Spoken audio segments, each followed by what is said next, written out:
أعوذ بالله من الشيطان الرجيم. بسم الله الرحمن الرحيم. فاستفتهم أهم أشد خلقا أم من خلقنا إنا خلقناهم من طين لازب بل عجبت ويسخرون وإذا ذكروا لا يذكرون وإذا رأوا آية يستسخرون وقالوا إن هذا إلا سحر مبين أإذا متنا وكنا ترابا وعظاما أإنا لمبعوثون أو آباؤنا الأولون قل نعم وأنتم داخرون فإنما هي زجرة واحدة فإذا هم ينظرون وقالوا يا ويلنا هذا يوم الدين هذا يوم الفصل الذي كنتم به تكذبون.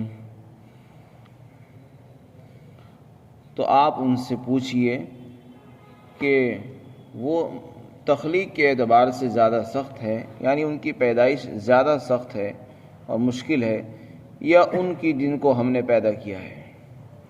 یقیناً ہم نے ان کو ایک لیسدار گارے سے پیدا فرمایا ہے، بلکہ حقیقت تو یہ ہے کہ آپ ان کے انکار پر تعجب کرتے ہیں اور یہ آپ کا مذاق کرتے ہیں، تمسخر کرتے ہیں آپ کے ساتھ، اور جب ان کو سمجھایا جاتا ہے تو یہ نہیں سمجھتے اور نہ نہیں مانتے، اور جب یہ کوئی معجزہ دیکھتے ہیں تو اس کا بھی مذاق اڑاتے ہیں، ہنسی کرتے ہیں، اور یہ کہتے ہیں کہ یہ تو کھلا جادو ہے، اور یہ بات کہتے ہیں کہ کیا جب ہم مر جائیں گے اور مٹی اور ہڈی بن جائیں گے تو کیا ہم کو دوبارہ اٹھایا جائے گا، یا ہمارے پہلے باپ داداؤں کو اٹھایا جائے گا؟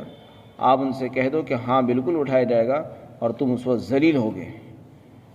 اور قیامت وہ تو بس ایک للکار ہوگی، ایک چیخ اور چنگھاڑ ہوگی، اور وہ اچانک وہ سب لوگ بھیانک منظر دیکھ رہے ہوں گے اور کہیں گے ہائے ہماری کمبختی، یہ تو بدلے کا دن ہے. اللہ کی طرف سے اعلان ہوگا کہ ہاں یہ فیصلے کا دن ہے، یہ وہی دن ہے جس کا تم انکار کرتے تھے. قیامت کا انکار کرنے والے اور معجزات کا تمسخر اور مذاق اڑانے والوں کی یہاں پر تردید فرمائی گئی ہے. جو لوگ قیامت کا انکار کرتے ہیں اللہ تعالیٰ نے ان کی تردید یہاں پر بیان کی ہے. قیامت کا عقیدہ اللہ کے یہاں بڑا اہمیت کا حامل ہے. اس کی اہمیت اسی سے معلوم کی جا سکتی ہے کہ اللہ تعالیٰ نے کتنی ساری آیتیں قیامت کے بارے میں نازل فرمائی ہیں. قیامت کے متعلق، آخرت سے متعلق بے شمار آیات قرآن میں بھری پڑی ہیں. جگہ جگہ بار بار اللہ تعالیٰ اسی بات کو بیان فرماتے رہتے ہیں تاکہ کسی طریقے سے لوگوں کے بات سمجھ میں آ جائے اور وہ ایمان لے آئیں. یہاں پر ایسے لوگوں سے ایک سوال کیا جا رہا ہے. فرمایا کہ آپ ان سے پوچھو جو یہ کہتے ہیں کہ قیامت کیسے آ جائے گی، ایک انسان مر کر دوبارہ کیسے پیدا ہو جائے گا، جو اس کو مشکل سمجھ رہے ہیں، ناممکن سمجھ رہے ہیں. آپ ان سے یہ پوچھو کہ تمہارا پیدا کرنا زیادہ مشکل کام ہے یا جس مخلوق کو ہم نے پیدا کیا ہے ان کا کام مشکل ہے؟ ظاہر ہے کہ اللہ نے جو بڑی بڑی مخلوقات پیدا فرمائی ہے وہ مشکل بھی ہیں اور بڑی ہیں، مستحکم ہیں، مضبوط ہیں، جیسے کہ آسمان، زمین. انسان کی پیدائش تو آسمان کے مقابلے میں کچھ بھی نہیں ہے. انسان ایک چھوٹا سا انسان، چھوٹی سی مخلوق، اور اس سے بڑی بڑی اللہ نے کئی گنا، ہزاروں لاکھوں گنا اللہ نے بڑی بڑی چیزیں پیدا فرمائی. تو جس ہستی نے انسان سے بڑی بڑی اور مضبوط اور مشکل مخلوقات کو پیدا کر دیا ہو، اس کے لیے چھوٹے سے انسان کو دوبارہ پیدا کرنا کیا مشکل ہے؟ جبکہ اس نے ایک مرتبہ پہلے بھی پیدا کر دیا ہے، پہلے بھی پیدا کر چکا ہے، تو اس کے لیے کوئی مشکل نہیں ہونا چاہیے. لیکن ان کی بات سمجھ میں نہیں آ رہی کہ اللہ کہہ رہا ہے کہ انسان کو دوبارہ زندہ ہونا ہے، وہ کہتے ہیں کہ کیسے ہوگا. یہ تو اسی سے اندازہ لگا لیتے کہ جب جس ذات نے اتنی بڑی مخلوق پیدا کر دی جو ہمارے سے کئی لاکھ گنا بڑی ہے، پہاڑ، سمندر، زمین، آسمان، اور ایک نہیں 7 آسمان اور زمینیں، اور اس کے اندر بے شمار مخلوقات، بڑے بڑے جانور، دریائی جانور، مچھلیاں جو ہمارے سے کئی گنا زیادہ بڑے ہیں. تو جس ذات نے ہمارے سے زیادہ بڑی بڑی مخلوقات کو پیدا کر رکھا ہے، اس کے لیے ہمیں پیدا کرنا کیا مشکل کام ہے؟ فرمایا آپ ان سے پوچھئے کہ یہ لوگ، ان کی تخلیق اور ان کی پیدائش زیادہ مشکل کام ہے یا جن کو ہم نے پیدا کیا ہے وہ مشکل کام ہے؟ ان کا پیدا کرنا مشکل ہے۔ ظاہر ہے ان کا پیدا کرنا مشکل نہیں ہے، ان کا پیدا کرنا مشکل ہے۔ جب اللہ نے مشکل کام کر دی ہے تو اس کے لیے آسان تو بہت آسان ہو جاتا ہے، آسان چیز کو پیدا کرنا بہت آسان ہوتا ہے۔ فرمایا ہم نے اس انسان کو جو یہ اتنے انکار پر تلا ہوا ہے، ہم نے اس کو لیس دار گارے سے بنایا، جو گارا جو کوئی حیثیت نہیں رکھتا، جس کی کوئی قیمت نہیں ہے، وہ بھی لیس دار ہے، مضبوط بھی نہیں ہے، جب چاہے ٹوٹ جائے گا۔ تو اس سے ہم نے اس کو بنایا، اور آسمان اور زمین کو تو اللہ نے بڑی مضبوط چیزوں سے بنایا، طاقتور مستحکم چیزیں۔ جب اس ایک بے جان چیز سے اللہ نے انسان کو بنا دیا اور وہ انسان کو بنانے پر قادر ہے، بلکہ اس سے بڑی بڑی چیزوں کو اللہ نے اس کو بنا دیا، تو ایک گارے مٹی سے اللہ دوبارہ انسان کو کھڑا نہیں کر سکتا، اس کے لیے کیا مشکل کام ہے؟ فرمایا حقیقت تو یہ ہے کہ آپ ان کے انکار سے تعجب کرتے ہیں۔ اے نبی، آپ ان کے انکار سے تعجب کر رہے ہیں اور وہ آپ کا مذاق اڑا رہے ہیں، اس لیے آپ کو تعجب نہیں کرنا چاہیے۔ اگر یہ انکار کر رہے ہیں کرتے رہیں، اور وہ آپ کی باتوں کا مذاق کرتے ہیں، اور جب ان کو سمجھایا جاتا ہے تو وہ انکار کر دیتے ہیں، نصیحت کی باتوں کو نہیں سنتے ہیں۔ چنانچہ ان کو معجزات دکھائے جاتے ہیں تو ان کا مذاق اڑاتے ہیں، کوئی بات سمجھائی جاتی ہے تو اس کو نہیں سنتے، نہ لیتے ہیں، قبول نہیں کرتے۔ وَإِذَا رَأَوْا آیَةً يَسْتَسْخِرُونَ، اور جب کوئی معجزہ اور کوئی نشانی اللہ کی قدرت کی اور توحید پر دلالت کرنے والی جب دیکھتے ہیں تو اس کا ہی مذاق اور ہنسی کرنا شروع کر دیتے ہیں، اور ساتھ میں یہ بھی کہہ دیتے ہیں، جب کوئی معجزہ ان کو پیش کیا جاتا ہے کہتے ہیں کہ یہ تو جادو ہے۔ تو جو انسان حق بات سننے کو تیار نہیں، معجزات دیکھ کر اس کا مذاق اڑاتا ہے اور اس کو جادو بتا رہا ہو، تو پھر بھلا اس سے حق کی کیسے امید کی جا سکتی ہے؟ حق بات اس کے دل میں کیسے اتر جائے گی؟ اور اس کو کون سمجھا سکتا ہے جو خود سمجھنا نہیں چاہتا؟ جو اللہ کے دیے ہوئے معجزات کو جادو بتا رہا ہو، بھلا اسے کون ہدایت دے گا؟ اللہ فرماتے ہیں۔ پھر ساتھ میں یہ بھی کہتے تھے کہ کیا جب ہم مر جائیں گے، مٹی بن جائیں گے اور ہماری ہڈیاں ریزہ ریزہ ہو جائیں گی تو کیا ہمیں دوبارہ اٹھایا جائے گا؟ اور ہمارے جو پہلے باپ دادا، پردادا، سگر دادا جو پہلے گزر گئے ہیں ہزاروں سال پہلے، کیا وہ بھی اٹھائے جائیں گے؟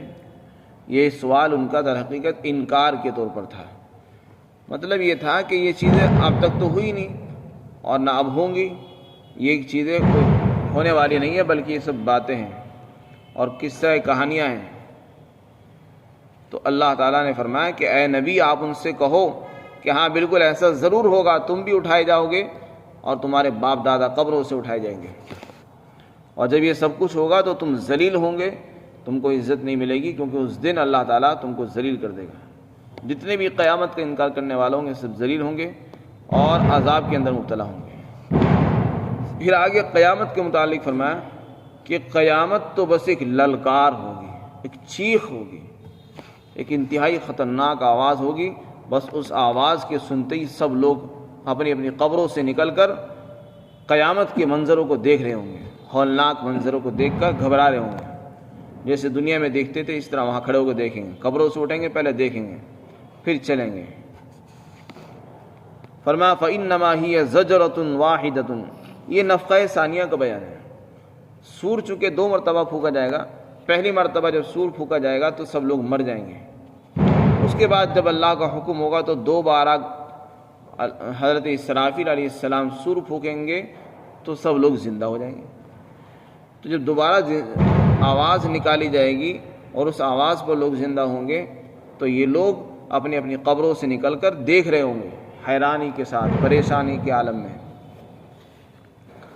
پھر جب یہ دیکھیں گے کہ ارے یہ تو قیامت آ چکی ہے، تو کہیں گے ہائے ہماری کمبختی، یہ تو بدلے کا دن آ چکا ہے، یہ تو بدلے والا دن ہے جس کا محمد رسول اللہ اور سارے نبی جس کا تذکرہ کرتے تھے، بار بار بیان کرتے تھے، یہ تو وہی دن آ پہنچا۔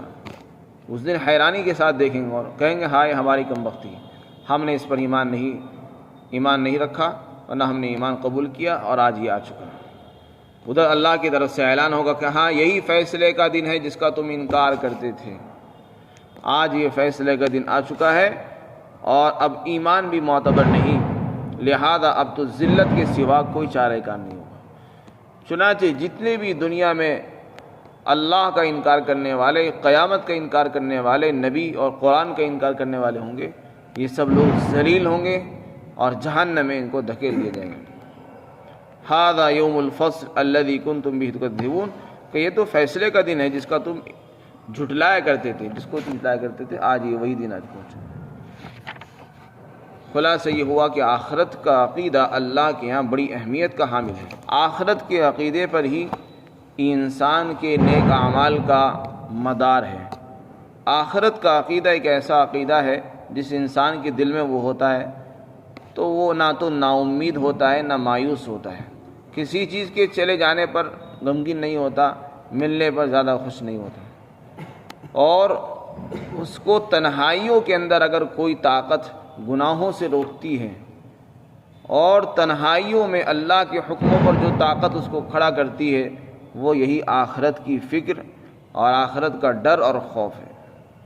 جس کے دل میں آخرت کا ڈر ہے، اللہ کے سامنے پیش ہونے کا ڈر ہوگا، وہ گناہوں سے بچ جائے گا۔ رات کے اندھیرے میں اگر کوئی چیز آپ کو گناہوں سے روک رہی ہے تو وہ اللہ کے سامنے پیش ہونے کا یقین ہے۔ چونکہ کافر کے دل میں اس بات کا یقین نہیں ہے کہ میرا رب مجھ سے سوال کرے گا تو میں کیا جواب دوں گا، اس لیے وہ کھلم کھلا بے دھڑک ہو کر گناہ کرتا ہے، حرام کھاتا ہے، ناجائز کام کرتا ہے اور اللہ کی نافرمانی کھلے عام کرتا ہے۔ اور جس کے دل میں آخرت کا جتنا زیادہ ڈر ہوگا، اللہ کے سامنے پیشی کا ڈر ہوگا، وہ کبھی گناہ نہیں کرے گا، گناہ کرتے ہوئے اسے 100 مرتبہ ڈرے گا، سوچے گا، اور اسی طرح نیک اعمال کو چھوڑتے ہوئے بھی ڈرے گا۔ تو یہ آخرت کا عقیدہ چونکہ انسان کو بہت سے اعمال پر کھڑا کرتا ہے، بہت سی چیزوں سے روکنے والا ہے، اس لیے قرآن نے اس کو بار بار بیان کیا ہے۔ قرآن کے 3 مضمون بہت اہم ہیں، اللہ تعالیٰ ان کو بار بار بیان فرماتے ہیں۔ ان میں سے ایک توحید ہے، یعنی اللہ کا ایک ہونا، اور دوسرے رسول اللہ کی نبوت اور رسالت ہے، اور نمبر 3 آخرت ہے۔ اللہ تعالیٰ ان مضامین کو بار بار بیان کرتے ہیں۔ قرآن کریم کے اندر اللہ نے اس کو بہت تفصیل کے ساتھ، بڑے بڑے دلائل کے ساتھ اس کو ثابت فرمایا ہے۔ اللہ ہم سب کو آخرت کے یقین نصیب فرمائے۔